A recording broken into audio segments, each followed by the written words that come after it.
हर parent अपने बच्चे के लिए बहुत अच्छा करना चाहते हैं और उन्हें बहुत अच्छी परवरिश देना चाहते हैं, लेकिन कई बार इंटेंशन और प्यार सब होने के बावजूद जाने अनजाने हम ऐसी गलतियां कर देते हैं जिसका असर बच्चे और पेरेंट्स दोनों पर पड़ता है। क्या आपको भी कभी कभी ऐसा लगता है कि सब कुछ होने के बाद, सारी कोशिशें करने के बावजूद भी कुछ ना कुछ कमी रह जाती है? तो आप अकेले ऐसे पेरेंट्स नहीं हैं। आजकल बहुत से पेरेंट्स को ऐसा ही महसूस होता है। तो आज हम बात करेंगे पेरेंटिंग मिस्टेक्स की, पेरेंटिंग के बारे में, और इस पर बात करने के लिए मेरे साथ हैं करिश्मा मेहरा। तो करिश्मा मेहरा लगभग 12 साल से ज़्यादा उन्हें हो गए हैं। शी इज़ फैमिली साइकोलॉजिस्ट और पेरेंटिंग कोच। वो बहुत सारे पेरेंट्स को पेरेंटिंग की इस जर्नी में हेल्प कर रही हैं। तो करिश्मा, बहुत सारे सवाल मेरे भी हैं। तो एज ए पेरेंट पहला सवाल तो मेरा भी ये है, जब मैं अपने पेरेंट्स को देखती थी, जब हम बच्चे थे, तो पेरेंटिंग वर्ड हमने कभी नहीं सुना था। फिर जब हम पेरेंट्स बने तो पेरेंटिंग वर्ड सुनने में आया। अब पेरेंटिंग मिस्टेक्स पे बहुत बात होती है। तो क्या है मतलब पेरेंट्स से पेरेंटिंग और अब पेरेंटिंग मिस्टेक्स तक? जब हम अपने पेरेंट्स की बात करते हैं या अपने बचपन की बात करते हैं, तो आई थिंक पेरेंटिंग तो कोई वर्ड हमने सुना ही नहीं था। बस ये पता था कि पेरेंट्स हैं, ना वो सही ना वो गलत, वो हमेशा जो हैं वो हैं।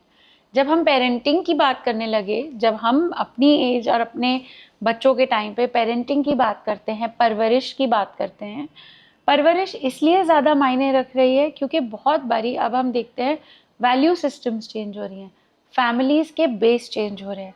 पहले होती थी जॉइंट फैमिली, सारे बच्चे रल मिल के पल रहे हैं। अब न्यूक्लियर फैमिलीज़ हैं, एक एक दो दो बच्चे हैं, जहाँ बच्चों के लिए कंपनी नहीं है और बच्चों को जजमेंट और कंपैरिजन ज़्यादा करने को मिल रहे हैं। द प्रॉब्लम इज़ कि पेरेंट्स बच्चों को या तो अपनी परवरिश, अपने समय की परवरिश, या फिर दूसरों के बच्चे, या फिर आपस में ही भाई बहन या आपस में ही सिबलिंग्स की आपस में राइवलरी करा के अननोइंगली बच्चों को बहुत अवेयर बना रहे हैं कि ये जर्नी उनकी जो है उसमें कंपटीशन और प्रॉब्लम्स बहुत हैं। तो हर पेरेंट एक्चुअली ये चाहता है कि बच्चा अच्छा करे। कोई ऐसा पेरेंट शायद ही होगा जो बोलता है कि मैं नहीं चाहता कि मेरा बच्चा अच्छा करे। बट इस परवरिश के चक्कर में हम बहुत सारी ऐसी गलतियां कर जाते हैं जिसकी वजह से हमें लगता है कि ना हमारी परवरिश अच्छी हो रही है, ना शायद हमारी वैल्यूज़ पहुंची हमारे बच्चों तक। और जब एक पेरेंट को ये फेयर आता है ना कि मेरी वैल्यूज़ शायद नहीं पहुंची बच्चे तक, या मेरा बच्चा अच्छा नहीं बन रहा जैसे मैंने सोचा था, तो वहाँ मिस्टेक्स और वहाँ प्रॉब्लम्स और वहाँ ये रिफ्लेक्शंस आते हैं कि हम कहाँ गलत गए। तो वो हम उल्टा चलते हैं गलतियों से पेरेंटिंग, और पेरेंटिंग और परवरिश से अपने पेरेंट्स तक। और वो कंपैरिजन्स और वो जो कहानी है, वो घूमते घूमते हमें रियलाइज़ होती है कि कहीं ना कहीं हम गलत जा रहे हैं। आपने बात की कंपैरिजन की। अब मैं यहाँ पे एक बात पूछना चाहूँगी। हम अक्सर पेरेंट्स जो है ना, हम अक्सर पेरेंट्स बच्चों का कंपैरिजन करते हैं। मैं कंपैरिजन करूँगी पेरेंट्स का। आपको क्या लगता है कौन पेरेंट्स ज़्यादा मिस्टेक्स करते हैं, या सब पेरेंट्स से गलतियाँ होना नॉर्मल है, नेचुरल है? I think it's not only parents. As human beings, we all make mistakes. And अपनी गलतियाँ एक्सेप्ट करना या समझना कि हाँ मुझसे यहाँ गलती हुई, या शायद मेरा ये वाला तरीका इतना अच्छा नहीं था। तो ये चीज़ की एक्सेप्टेंस हमें रखनी है, ना कि ये सोचना है कि अब मुझसे गलती हो गई है तो ज़िंदगी भर मैं भुगतान करूं या मैं अपने बच्चे के साथ गिल्ट पेरेंटिंग करूं, जहां हम अपने आप को कोसते ही रहते हैं कि मेरी वजह से ये बच्चा ऐसा है। ऐसा कुछ नहीं है। कंपैरिजन्स होते हैं, कंपैरिजन्स पेरेंट्स के भी होते हैं, कंपैरिजन्स बच्चों के भी होते हैं। इनफैक्ट ऋतु, बहुत बार बच्चे आके मुझे कहते हैं कि मम्मी हमेशा मुझे उस बच्चे का या इस बच्चे का कंपैरिजन देती है। मैं तो नहीं जाके उनको बताता कि आप क्यों, पता है उसकी मम्मी कितनी अच्छी हैं, उसकी मम्मी हमारे को कितना प्यार देती हैं, आप तो मुझे ही नहीं प्यार देते, तो आप मेरे दोस्तों को क्या प्यार दोगे। सो बेसिकली जब हम कंपैरिजन्स की बात करें तो कोई सीमा नहीं है, हर इंसान के कंपैरिजन्स और प्रॉब्लम्स आती हैं। दिक्कत वहाँ आती है जब हम अपनी उन गलतियों को पकड़ते हैं या कभी कभी उन गलतियों को एक्सेप्ट ही नहीं करते। जैसे एक पर्टिकुलर पेरेंट थे, मैंने उनसे सिर्फ इतना पूछा कि आपको अपने बच्चे की 2 अच्छाइयाँ मुझे बतानी है। तो उन्होंने अपने बच्चे को ऐसे अलग नज़र से देखा और कहा मैडम कोई अच्छाई होएगी तो बताऊंगा ना। और बच्चे के सामने जब हम ये चीज़ बोल रहे हैं कि अगर कुछ वर्थ अप्रिशिएटिंग है तो ही तो अप्रिशिएट करूँगा, she is good for nothing. जब आप एक बच्चे के सामने उसके बारे में ये बोल रहे हैं, ये उसके अपने मन में अपना एक नैरेटिव बन रहा है, एक अपनी धारणा बना रहा है जो उसके माँ बाप से उसे मिली है। क्योंकि जो हम माँ बाप सोचते हैं हम वही चीज़ अपने बच्चों में डालते हैं, और जो हम अपने बच्चों के बारे में सोचते हैं वही चीज़ हमारे बच्चे अपने बारे में सोचते हैं। So we have to be very mindful कि हम अपने बच्चों को नकारें ना उन्हें हम उल्टा सीधा बोल के भूल जाएं कि ये चीज़ सही है या गलत है। और उल्टा सीधा बोलने से बच्चे अपने बारे में क्या लेके बैठते हैं वो तो हम सोच भी नहीं सकते। करिश्मा, लेकिन अक्सर हम पेरेंट्स तो ये कहते हैं ना कि हम तो अपने बच्चे के लिए अच्छा ही सोचते हैं, अच्छा ही करते हैं। तो इसको मैं सवाल को थोड़ा सा अलग तरीके से पूछती हूँ, क्या अच्छाई या मतलब अच्छी इंटेंशन के बावजूद भी गलतियाँ हो जाती हैं, या वो अच्छी इंटेंशन ही कभी कभी ज़्यादा हो जाने के कारण गलतियों में कन्वर्ट हो जाती है? जब हम इंटेंशंस की बात करते हैं ऋतु, तो इंटेंशंस के साथ आता है बिहेवियर। जो हम सोचते हैं क्या हम अपने बिहेवियर से उस चीज़ को ट्रांसफ़र कर पाते हैं, और जब हम वो नहीं कर पाते तो वो गलत चला जाता है। मेरी सोच अपने बच्चे के लिए बहुत अच्छी होगी कि वो अच्छे से पढ़े, पर अगर मैं उसको थप्पड़ मार के समझाऊं कि तुझे पढ़ना पड़ेगा तो मेरी इंटेंशन वहाँ नहीं पहुँची, वहाँ सिर्फ मेरा बिहेवियर पहुँचा। जब बच्चा कुछ गलत करता है तो हम बच्चे के बिहेवियर को देखते हैं और बच्चे को जज करते हैं। हम तब ये नहीं कहते कि बच्चे की इंटेंशन क्या थी। बच्चे ने सोचा मैं अभी थोड़ी मस्ती कर लेता हूँ, मम्मी आएगी तो मैं पढ़ाई करूँगा। बच्चा आपके साथ पढ़ना चाहता था, पर हमने आके क्या बोला, तुमको तो सिर्फ बहाना चाहिए। जब हम इंटेंशन और बिहेवियर की बात करते हैं तो हम अपने इंटेंशन से अपना बिहेवियर जस्टिफाई कर लेते हैं, बट सामने वाले का बिहेवियर देख के उसकी इंटेंशन नहीं समझते, सिर्फ वहीं रुक जाते हैं। तो एज पेरेंट्स हमारी इंटेंशन कितनी ही अच्छी क्यों ना हो, अगर हम अपने बच्चों तक उस चीज़ को कम्युनिकेट नहीं कर पा रहे तो आपका इंटेंशन ऑलरेडी गलत है। आपके इंटेंशंस आपका बिहेवियर कभी नहीं बता पाएंगे, बट आपके एक्शंस, आपके तरीके। So your behaviour is always how you speak to your child matters more than what you speak and what you want to convey, because what is conveyed is never ever the same as what you intended. जो मेरी समझ से मैं आपको समझाना चाहूँ ज़रूरी नहीं है आप समझ, तो बच्चे कैसे समझेंगे। इसीलिए हमें बहुत क्लियर होना होता है अपने कम्युनिकेशन के साथ। जब बच्चे हमसे बात करते हैं और हमें अपनी बातें समझाते हैं और अपना पॉइंट ऑफ व्यू समझाते हैं तो हमें ये समझ आता है कि उनकी सोच क्या है, उनकी समझ क्या है, वो हमसे क्या समझना चाहते हैं और वो हमसे क्या एक्सपेक्ट करते हैं। इन सारी चीज़ों के लिए इट्स वेरी इंपॉर्टेंट कि there is a clean channel of communication between you and your child. तो मैं अगर आपसे कहूँ, आपके पास तो बहुत से पेरेंट्स आते हैं, बहुत सारे केसेस आते होंगे, बिना किसी का नाम लिए अगर कुछ केसेस को मेंशन करके, वहाँ की सिचुएशन को मेंशन करके आप हम पेरेंट्स को ये समझा पाएँ, क्योंकि बहुत से पेरेंट्स आपको सुन रहे होंगे लेकिन एग्जैक्टली जैसे हमेशा होता है हमें लगता है कि हमने गलती नहीं की, पर मे बी उस केस से रिलेट करके वो समझ पाएँ कि हम पेरेंट्स कहाँ गलतियाँ करते हैं।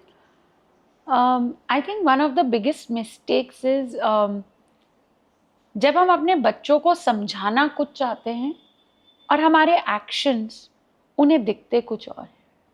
जब हम अपने बच्चों को बोल रहे हैं सीधा चलो, सही चलो, अच्छा करो, अपनी लाइफ में आगे बढ़ो, आपसे एक्सपेक्टेशन है 95 की, आप सिर्फ पढ़ाई करो, आप और कुछ ना करो, आप किसी से बदतमीज़ी ना करो, हम आपको ये वैल्यू सिस्टम दे रहे हैं, और दूसरी तरफ बच्चे देखते हैं घर में झगड़े, घर में कलेश, घर में बातें होना, बहुत सारी अब्यूज़ेस होना।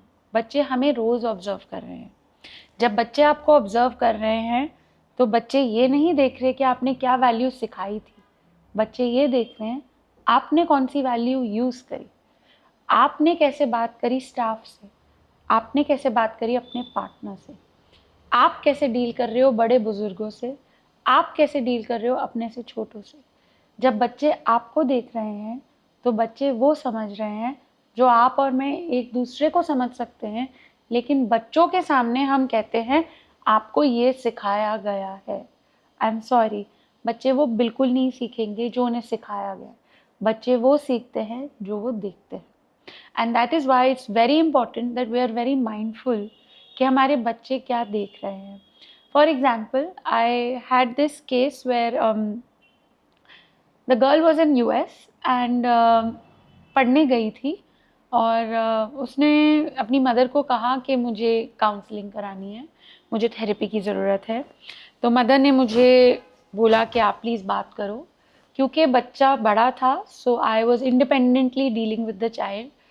और जो कहानियाँ उस बच्चे ने बोली, वो कहानियों में ये रियलाइज़ हुआ कि हम एज पेरेंट्स भूल जाते हैं कि हमारे बच्चे बड़े भी हो गए हैं और उनके भी जहन में बहुत सारी चीज़ें रह गई हैं।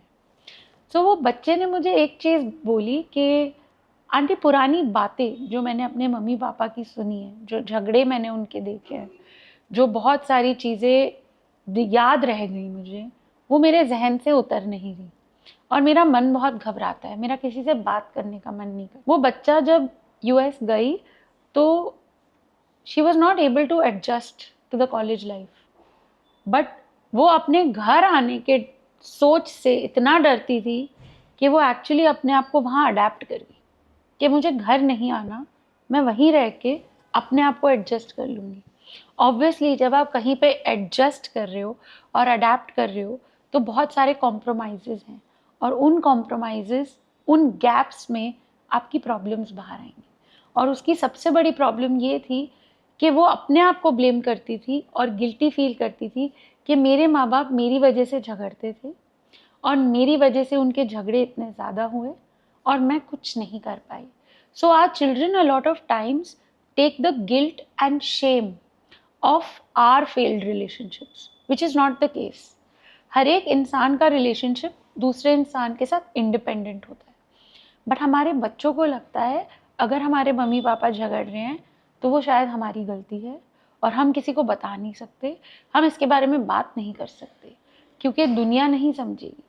और जो डर है कि मैं अपने मम्मी पापा में से किसी एक को भी खोना नहीं चाहता, उस डर से अपने पे गिल्ट लेके वो बच्चा घुलता जाता है और वहीं वो कहानी घूमती रहती है उसके माइंड में।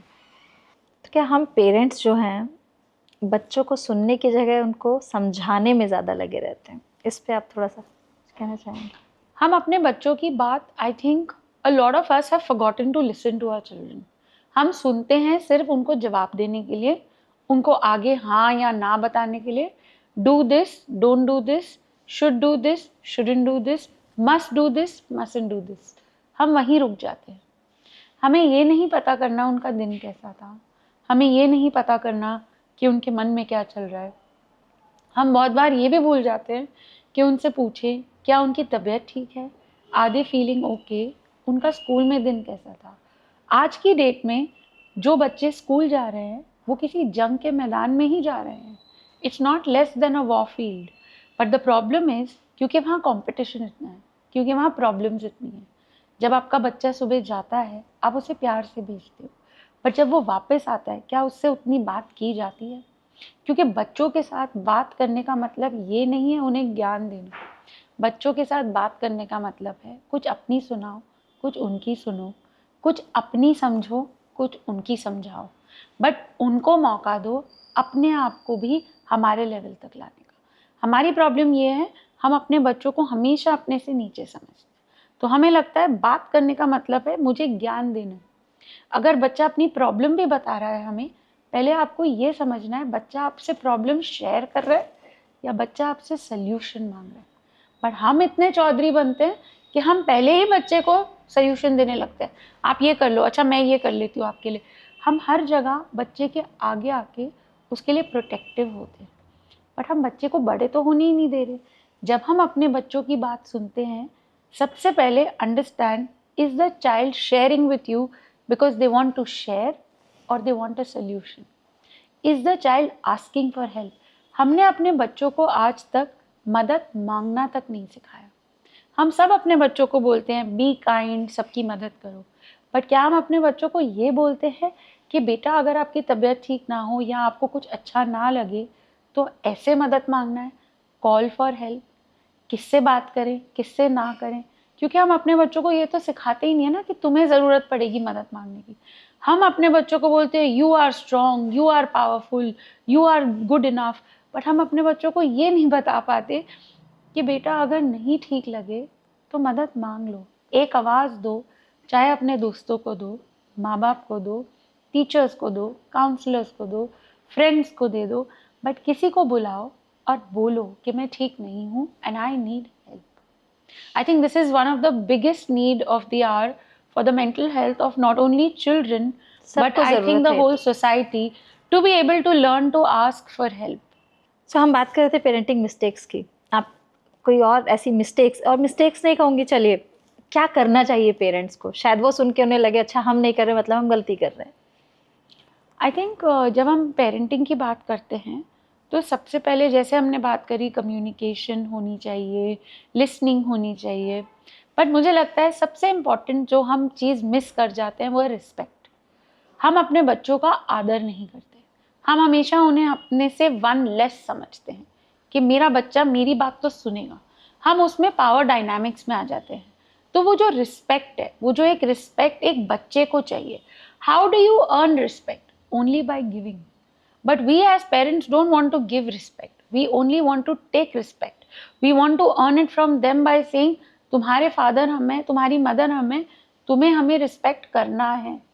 बट साइंस सेज कि ब्रेन सेज नो.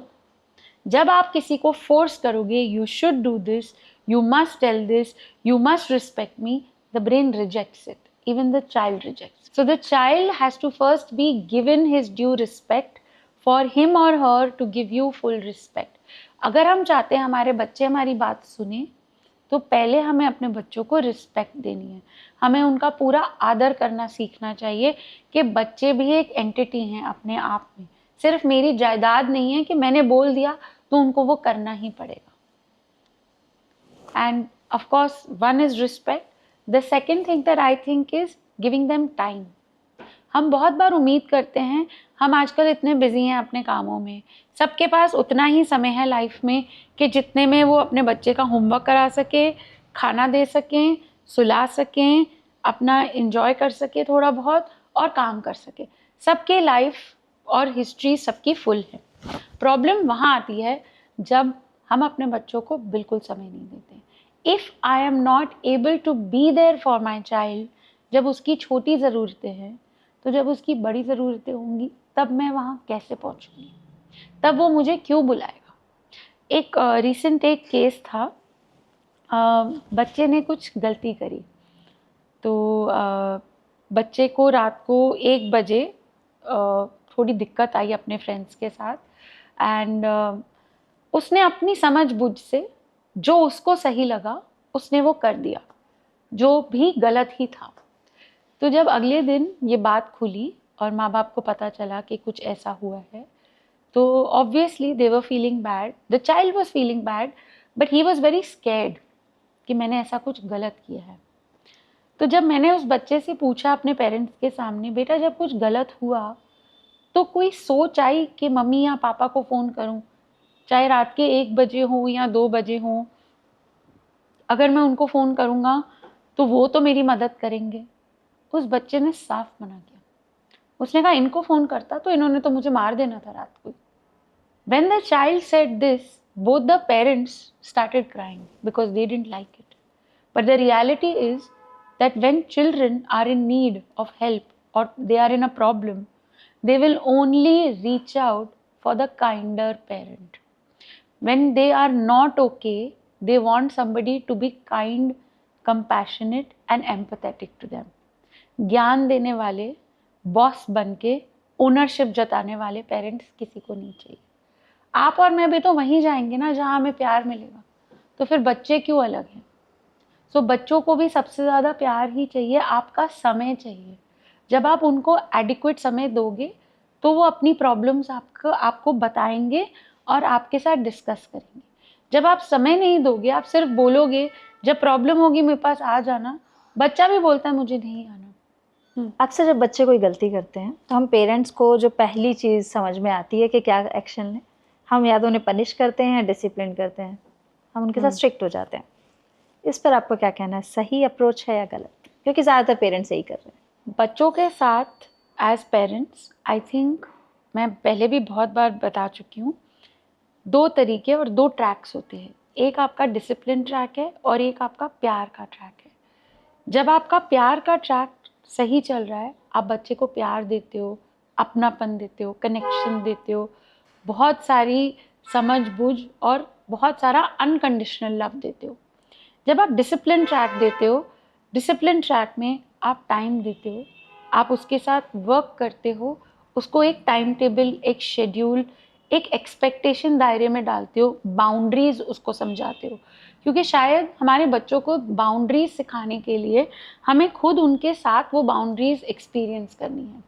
सो जब ये 2 ट्रैक एक साथ चलते हैं, तब आपका बच्चा आगे बढ़ता है। जब आप इनमें से एक ट्रैक भी छोड़ दोगी, तब आपके बच्चे को दिक्कत आएगी। जब हम अपने बच्चों को सिर्फ डिसिप्लिन देते हैं, प्यार नहीं देते, क्योंकि मेरे को लगता है कि बच्चों को डिसिप्लिन भी होना चाहिए, क्योंकि मेरे पापा ने तो मेरे साथ बहुत डिसिप्लिन दिखाया है या मुझे तो स्ट्रिक्ट रखा था, तो मैं भी अपने बच्चों को स्ट्रिक्टली बनाऊंगी, क्योंकि मुझे पता है कि मेरे पापा की पेरेंटिंग बहुत सही थी। तो उस हिसाब से मैं क्या करती हूँ, अपने बच्चे के ऊपर सारी चीज़ें डिसिप्लिनिंगली इम्पोज करती हूँ। समय से उठो, क्लास जाओ, कोई होमवर्क ख़त्म करो, कोई बाहर नहीं जाना, बाहर खाना नहीं खाना, हर चीज़ एकदम प्रिम प्रॉपर अप्रोप्रिएट होती है। तो बच्चे को जब आप प्यार वाला पैरेलल नहीं दोगे, सिर्फ डिसिप्लिन दोगे, तो बच्चा बहुत ज़्यादा स्टैग्नेटेड फील करेगा, जहाँ उसको लगेगा कि भाई ये तो सिर्फ आर्मी बैकग्राउंड ही चल रहा है, हर चीज़ सिर्फ strict strict strict strict, and in a lot of ways it is also bullying the child. और जब हम अपने बच्चों के साथ बहुत स्ट्रिक्ट होते हैं, ये बच्चे अपना गुस्सा और अपना अग्रेशन, क्योंकि हमें नहीं दिखा सकते, ये स्कूल जाके दूसरे बच्चों पर निकालते हैं। और बहुत बार ये पेयर्स पर निकलता है, सिबलिंग्स पर निकलता है, स्टाफ पर निकलता है, कभी कभी तो अपने आप पर भी निकलता है, when they don't know how to deal with it. So only discipline cannot work, but only love also cannot work. मैं ये आपसे पूछने वाली थी, क्योंकि अक्सर हम सुनते हैं ना कि लाड़ प्यार से बिगड़ जाता है। हाँ, अगर आप सिर्फ प्यार दोगे, हर चीज़ में हाँ जी बच्चे करोगे, तो वो बच्चे अपने आप को शेर समझते हैं। They don't know boundaries, they don't know respect, they don't value other people. लोगों को लोग नहीं समझते, तो वो भी एक प्रॉब्लम है। There is always a good mix of both these parallels. आप अपना डिसिप्लिन भी नहीं छोड़ सकते, आप अपना प्यार भी नहीं छोड़ सकते। However, Ritu, I also feel never is too much love for a child. But if there is only too much love and there is no time or no space for discipline or boundaries, that is disastrous for a child. क्योंकि आगे जाके उस बच्चे ने अपने relationships निभाने हैं, और उन रिलेशनशिप्स में अगर वो रिस्पेक्ट नहीं होगी, सामने वाले की समझ नहीं आएगी, वैल्यूज़ नहीं अलाइंड होंगी, तो वो बच्चा अपने रिलेशनशिप्स आगे बढ़ाएगा कैसे? 20s में एक गर्ल है, when she came to me with this idea that I am not good enough and I feel कि मैंने ज़िंदगी में कुछ ढंग से किया ही नहीं, मुझे अच्छा ही नहीं लगता। जब मैंने उसकी हिस्ट्री ली और पेरेंट्स से भी बात करी और काफ़ी सेशंस किए, तो हमें ये समझ आया कि जब बच्चे को पनीर नहीं पसंद, तो मदर ने प्लेट से पनीर निकाल के आलू की सब्जी डाल दी। जब बच्चे को क्लास की टीचर नहीं पसंद, उसको उसकी फेवरेट टीचर की क्लास में डाल दी। जब बच्चे को फ्रेंड्स नहीं पसंद, उसके मन के फ्रेंड्स को बुलाया या उनके पास उसको भेज दिया। जब बच्चे ने कहा मुझे ए नहीं पसंद, मुझे बी पसंद, पेरेंट्स ने बी उसको ला कर दिया। बच्चा हैबिचुएट हुआ है अपनी समझ से कि जब भी मैं बोलूँगा कि मुझे ये नहीं चाहिए, तो वो चीज़ हट जाएगी। जब बच्चा जॉब करने लगा, तो उसको रियलाइज़ हुआ यहाँ तो बहुत टफ है, मैं ये सब नहीं कर सकती। तो बच्चे ने कहा मैं नहीं करूँगी। तो मदर ने बोला कोई बात नहीं। फादर ने उसको अपना एक बिजनेस खोल दिया, बट वो भी नहीं चला पाया, क्योंकि स्ट्रगल, जब तक हम अपने बच्चों को परसिवियरेंस सिखाएंगे नहीं, रेजिलियंस सिखाएंगे नहीं, समझाएंगे नहीं कि करना क्या है, दे विल नॉट अंडरस्टैंड। जब तक हम अपने बच्चों को स्लॉग आउट नहीं करने देंगे, हार्ड वर्क नहीं करने देंगे, बच्चों को समझ ही नहीं आएगा कि कमाना क्या होता है। और कमाना सिर्फ पैसे नहीं होता, कमाना रिस्पेक्ट भी होता है, कमाना प्यार भी होता है, और कमाना ज़िंदगी भी होती है. When I don't know how to earn, I can't earn anything. So it's very important that we teach our children how to live, how to learn, and how to earn things for themselves. Being a parent बहुत सारी चीज़ें मेरे दिमाग में घूम रही हैं. तो पेरेंटिंग में सबसे चैलेंजिंग अभी के टाइम में आपको क्या लगता है? आई थिंक सबसे चैलेंजिंग टास्क जो मुझे लगता है पेरेंटिंग या परवरिश में है, वो है to be my own person and to let my child be his or her own person. क्योंकि हम इतने कंपेटिटिव वर्ल्ड में हैं, बहुत बार हम पेरेंट्स अपने सपने अपने बच्चों में बुनते हैं, अपनी एक्सपेक्टेशंस बच्चों में डालते हैं, या फिर हम इतना डरे होते हैं दुनिया से और दुनिया की प्रॉब्लम से कि हम अपने बच्चे को प्रोटेक्टिव रखना चाहते हैं. बट बच्चे की अपनी पर्सनैलिटी, अपने तरीके की अपब्रिंगिंग, अपने तरीके का बिहेवियर और अपने तरीके की आगे की लाइफ चलानी उस बच्चे के लिए बहुत मुश्किल है. Because the child is over protected, over cared for and over nurtured by us. हम चाहते ही नहीं हैं कि बच्चा अपनी लाइफ आगे बढ़े, क्योंकि हम ही अपनी लाइफ में जी रहे हैं. हम बच्चों के थ्रू अपने सपने देखना चाहते हैं, हम बच्चों के थ्रू हर चीज़ करना चाहते हैं. तो कहीं ना कहीं हम भूल जाते हैं अपनी परवरिश में कि बच्चा एक अपने आप में इंडिविजुअल है. To let my child grow up to be his or her own beautiful person is the biggest challenge of parenting, I think. क्योंकि हम हर समय बच्चों की तुलना, बच्चों की प्लानिंग और बच्चों के तौर तरीक़ों की जजमेंट हमारे दिमाग में घूम रही होती है. कंपैरिजन हम लोगों से करते हैं, प्लानिंग हम उनके आगे फ्यूचर की करते हैं अपने हिसाब से, और कहीं ना कहीं उनके साथ जुड़ कर रहना भूल जाते हैं. So I think letting my child be his or her own beautiful person is the most challenging thing in parenting. जाते जाते पेरेंट्स को अगर आप ये बताना चाहें कि कैसे हम पेरेंट्स से समझ पाएँ कि हम मिस्टेक्स कर रहे हैं, हो सकता है अनजाने में हो रही हो, हम समझ ही नहीं पा रहे हैं. आई थिंक पेरेंटिंग एक ऐसी जर्नी है जिसमें आई थिंक एज इंडिविजुअल्स जब हम कोई गलती करते हैं तो एक सिक्स सेंस हमें बताती है कि कुछ ना कुछ गलत हुआ है, चाहे वो हमारे बच्चे का रिस्पॉन्स बिहेवियर हो या हमारे अंदर की कोई अपनी भावना हो. बट जब हमें लगे कि हम कुछ गलत कर रहे हैं, first of all it's totally okay to own my mistake. It's totally okay अगर मैंने गलती करी है, मैं अपनी गलती को मानूं, उसके बारे में सोचूं और उस पर काम करूं, ना कि अपनी गलती को छुपा के बोलूं तो क्या हो गया, मैं बड़ी हूं तो मैं बोल सकती हूँ. I think as parents it's very important कि हम अपने बच्चों के कदम से कदम मिलाएं, उनके साथ ओपन कम्युनिकेशन चैनल रखें, जहां हम अपनी मिस्टेक्स, अपनी गलतियां उतने ही प्यार से, पोलाइटली और रिस्पेक्टफुली लें, ताकि हमारे बच्चों को ये समझ आए कि अगर मेरे पेरेंट्स गलती कर सकते हैं और अपनी गलती मान सकते हैं, तो it's okay to go wrong sometimes and it's only human to err. So I think if we are able to accept ourselves as error-making humans, I think we've really taught our children to accept themselves to be the most beautiful versions of themselves. And the most beautiful versions are the ones who are the happiest versions. And the happiest versions are the ones who accept themselves for who they are. जब मैं अपने आप को accept करती हूँ for who I am, मैं अपने बच्चे को वो power देती हूँ to be who he or she wants to be. So I think that is the most powerful thing, that if we are able to be mindful of our mistakes, हमारी परवरिश बहुत ही अच्छी हो सकती है. तो करिश्मा, आपने पेरेंटिंग मिस्टेक्स बताई, उनको ओन अप करना बताया, लेकिन एक सवाल जो मैं आपसे समझना चाहूँगी, कई बार हम पेरेंट्स को ये समझ में आ गया कि हमसे गलती होगी, हमने बच्चे को हर्ट कर दिया है, नुकसान पहुँचा दिया है. क्या तरीके हो सकते हैं अमेंड करने के, या क्या हम वापस से, क्योंकि बहुत से पेरेंट्स, बात वही है कि थेरेपीज़ या sessions, family counselling, parenting sessions लेकर क्या उन चीज़ों को ठीक किया जा सकता है?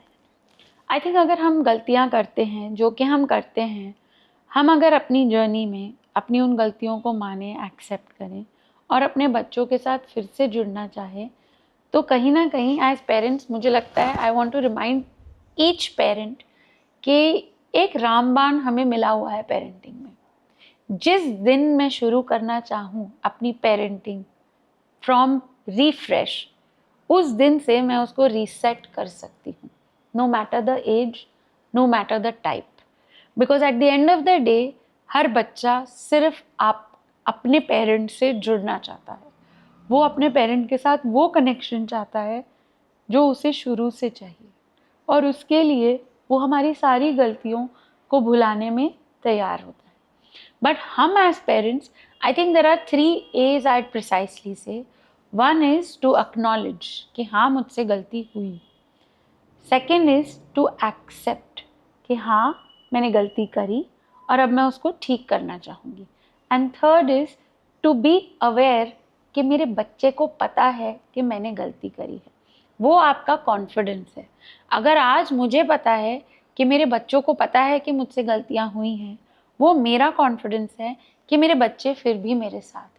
दी अवेयरनेस कि मेरे बच्चों के साथ मैं खड़ी हुई हूँ चाहे मैंने 100 गलतियाँ करी हूँ. अगर आप अपने बच्चों के साथ जुड़ना चाहते हैं तो कनेक्शन इज़ द बिगेस्ट की over here. But accepting my self for who I am is the first step in connecting with your child.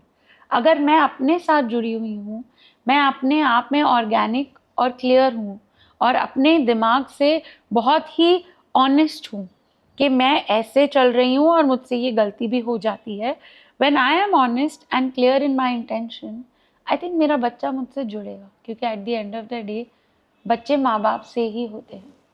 यहाँ पे एक मैं मेंशन करना चाहूँगी, आमिर खान और उनकी बेटी का जब पॉडकास्ट आया, उन्होंने ये बताया कि उन्होंने साथ में मिलकर फैमिली काउंसलिंग ली और उसने कैसे उन्हें हेल्प किया.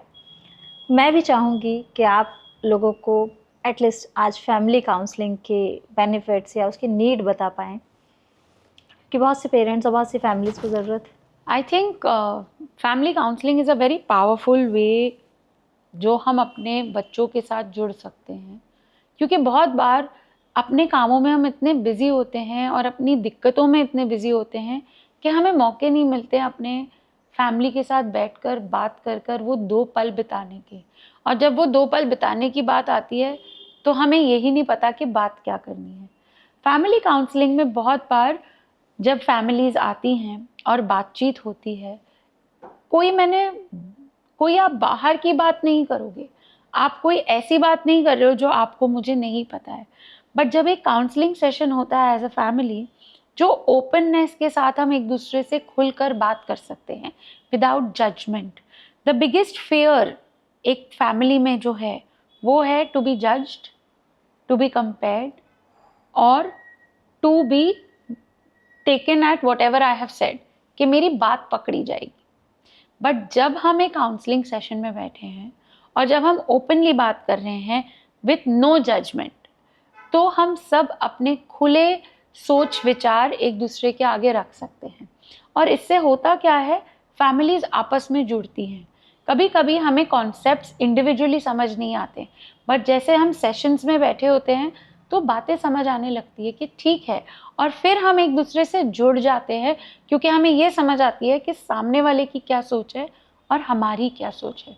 इसीलिए बहुत ज़रूरी है कि हम फैमिली काउंसलिंग्स को थोड़ा सा महत्व दें, क्योंकि it actually helps in building stronger and more connected bonds, not only just with your children but in all your relationships as a family.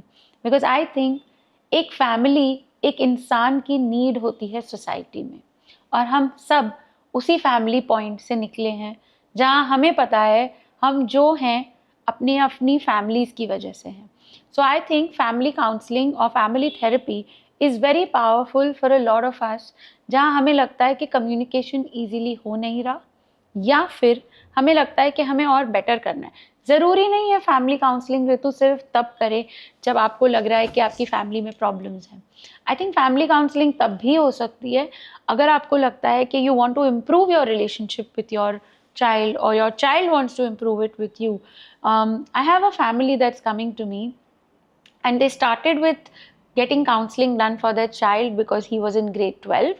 But eventually the whole family comes together for a few sessions, जहाँ हम आपस में बात करते हैं कि तुम्हारे बारे में, मेरे बारे में 2 चीज़ें आप ऐसी बताओ जो आपको अच्छी लगती हैं, या 2 ऐसी चीज़ें जो इम्प्रोवाइज़ हो सकती हैं।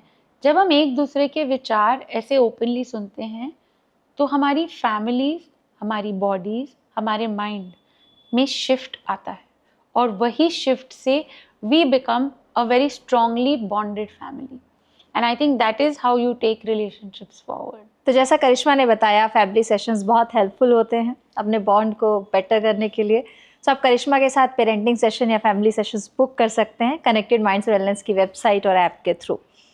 सो Karishma, thank you so much इस you. इंटरेस्टिंग सी बातचीत के लिए, पेरेंटिंग पर और बहुत सारी कन्वर्सेशंस के लिए। हम आपको परेशान करते रहेंगे। So thank you so much connected के साथ जुड़ने के लिए। Stay connected.